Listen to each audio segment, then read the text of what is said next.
The name Ottawa comes from the Algonquin dialect of the Anishinaabe-Moan language, and it means those who trade.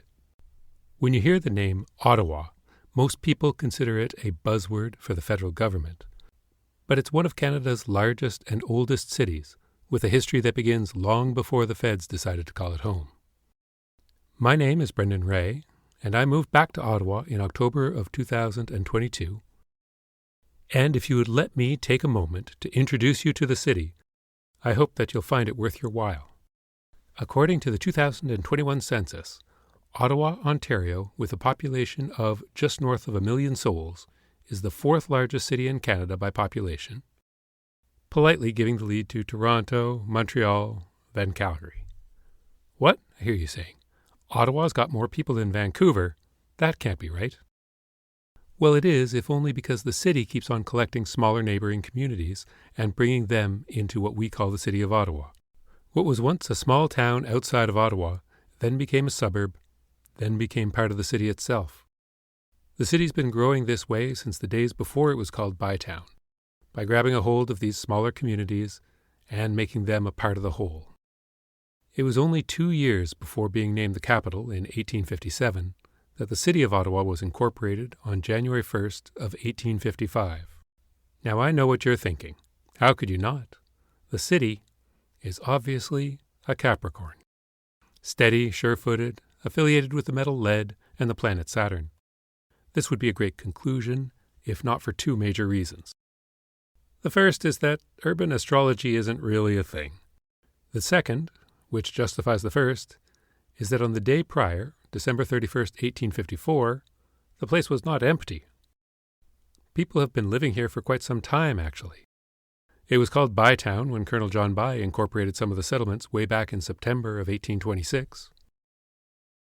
I suppose Bytown was a Virgo to Ottawa's Capricorn. Before that, Philman Wright set up a farming colony with his friends and family in March of 1802.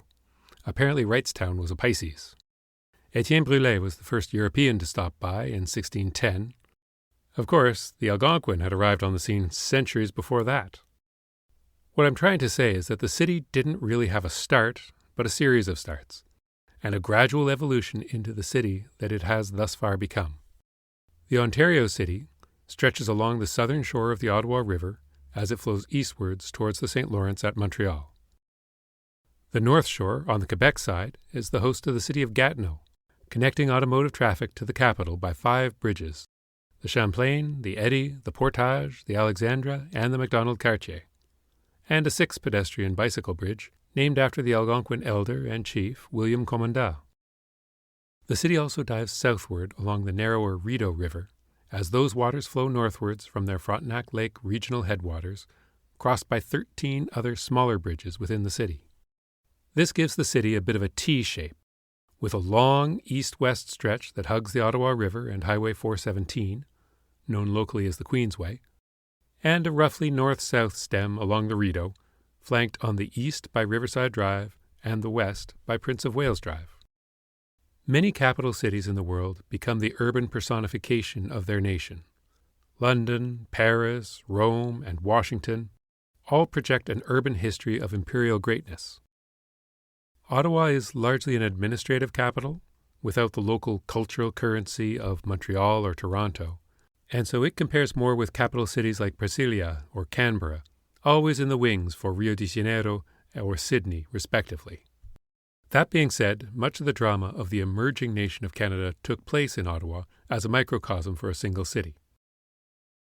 In the emergence of modern Canada, in violence and peace, urban development, interreligious strife and cooperation, racism and multiculturalism, Ottawa became a shockingly multilingual, multicultural, multiracial, multiconfessional city with a history all its own. As I start this podcast, I'm envisioning the history of Ottawa in 5 chapters. The first will be looking at the draining of the floodwaters until the fall of New France in 1759. This will include talk about the Champlain Sea, an introduction to the Algonquin, the arrival of the French, and their early forays into the continent. Then, the next 98 years, when English settlers arrived, eventually creating Bytown and other regional centers, until the founding of Ottawa in 1857. when the communities coalesced from a collection of lumber camps and farms along the Ottawa and Rideau River into the last major hub of the Ottawa Valley lumber trade before shipping off to Montreal for processing and export. Then it's onward as the capital of a colony with an administrative class trying to hide from the violent, rough-and-tumble working-class lumbermen as the city becomes the head of a nascent democracy until the outbreak of the Second World War. Chapter 4 will look at World War II until amalgamation in 2001, as a Cold War capital internationally and a border march outpost of national unity domestically. The final chapter will be from amalgamation until the present. I'm going to be looking at this as a series of local events and personalities focused on the local.